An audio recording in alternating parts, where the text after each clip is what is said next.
CPIM দিচ্ছে ডাক, কাজ ও খাদ্যের দাবিতে উদ্যোগও আমাদের তরফ থেকে দিতে হবে। এই কথাগুলো বলে আবেদন রেখে এবং আপনাদের সবাইকে ধন্যবাদ জানিয়ে নমস্কার জানিয়ে সকল অংশের মানুষ এগিয়ে আসুন। যারা প্রতিশ্রুতি দিয়ে প্রতিশ্রুতি রক্ষা করে না সেই সরকারের বিরুদ্ধে জনমত তৈরি করতে সকল অংশের মানুষ এগিয়ে আসুন। কিষাণ ডকুমেন্টের প্রতিশ্রুতি কোথায় গেল? বিজেপি সরকার জবাব চাই, জবাব দাও। কিষাণ ডকুমেন্টের নামে মানুষের সাথে প্রতিশ্রুতি ফারাক হয়েছে কেন? জবাব চাই, জবাব দাও। অবিলম্বে রাজ্যে মানুষকে কথা বলার অধিকার ফিরিয়ে দিতেই হবে। মানুষের বাক স্বাধীনতা অবিলম্বে ফিরিয়ে দিতেই হবে। অবিলম্বে বিরোধী দলের কাজকর্ম করার জন্য উপযুক্ত পরিবেশ করে দিতেই হবে।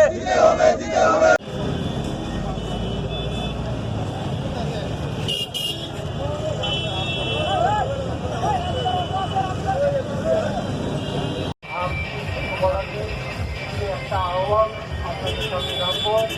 আমাদের লড়াই চলবে এবং পূরণের দাবিতে সিপিআইএম এর সংগ্রাম, মানুষের ন্যায্য অধিকার ফিরিয়ে দেওয়ার দাবিতে সিপিআইএম এর সংগ্রাম।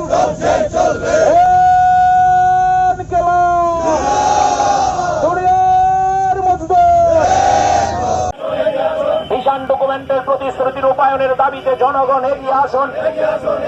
কাজ ও খাদ্যের লড়াইকে তীব্র করতে জনগণ এগিয়ে আসুন। কিষাণ ডকুমেন্টের প্রতিশ্রুতি রূপায়ণের দাবিতে জনগণ এগিয়ে আসুন। কাজ ও খাদ্যের লড়াইকে তীব্র করতে জনগণ এগিয়ে আসুন। আপনারা জানেন 15 থেকে 28 ফেব্রুয়ারি সিপিআইএম কেন্দ্রীয় কমিটি আহ্বান রেখেছে কাজ খাদ্য সহ জনজীবনের আরও বিভিন্ন জরুরি দাবি নিয়ে আমাদের রাজ্যেও সেখানে লড়াই আন্দোলন চলবে, পথসভা চলবে, বাজার সভা চলবে। আমরা সিপিআইএম পূর্ব আগরতলা অঞ্চল কমিটি আজকে এই চন্দ্রপুর বাজারে এই সভার আয়োজন করেছি।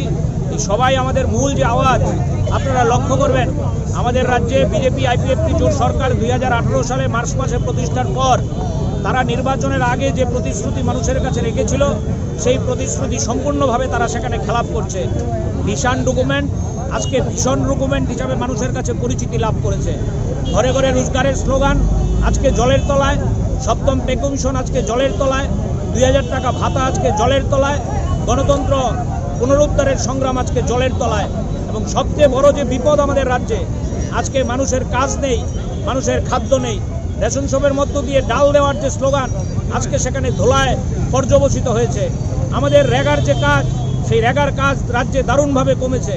টুয়েপের কাজ প্রায় বন্ধের পথে, সরকারি দপ্তরের নিয়োগ সম্পূর্ণভাবে বন্ধ, ব্যাংক, এলআইসি, পোস্ট অফিস আজকে বিক্রি হয়ে যাচ্ছে। আত্মনির্ভর ভারতের নামে পরনির্ভর ভারত সেখানে তৈরি করার চেষ্টা হচ্ছে। আর মোদির স্লোগানকে ধার করে আমাদের রাজ্যেও বিপ্লব দেবের সরকার সেখানে আত্মনির্ভর ত্রিপুরার স্লোগান তৈরি করে আত্মনির্ভর ত্রিপুরা তৈরি করার পরিবর্তে মানুষের উপর ট্যাক্সেশন চাপিয়ে দিচ্ছে। আপনারা লক্ষ্য করবেন বিদ্যুৎ দপ্তরের বিল হু হু করে বাড়ছে, জলের ট্যাক্স হু হু করে বাড়ছে। বিভিন্ন সরকারি দপ্তরে যাদের চাকরি ছিল তাদের চাকরির উপর আজকে হুলিয়া জারি হয়েছে। যারা চুক্তিবদ্ধ কর্মচারী ছিল তাদেরকে একের পর এক ছাঁটাই করে দেওয়া হচ্ছে। 10,323কে চাকরি দেওয়ার নাম করে তারা কিষাণ ডকুমেন্টে প্রতিশ্রুতি রেখে আজকে তাদের উপর জলকামান, সেখানে তাদের উপর পুলিশ দিয়ে লাঠিপেটা করছে। এক অদ্ভুত নৈরাজ্য অগণতান্ত্রিক পরিবেশ আমাদের রাজ্যে তৈরি হয়েছে।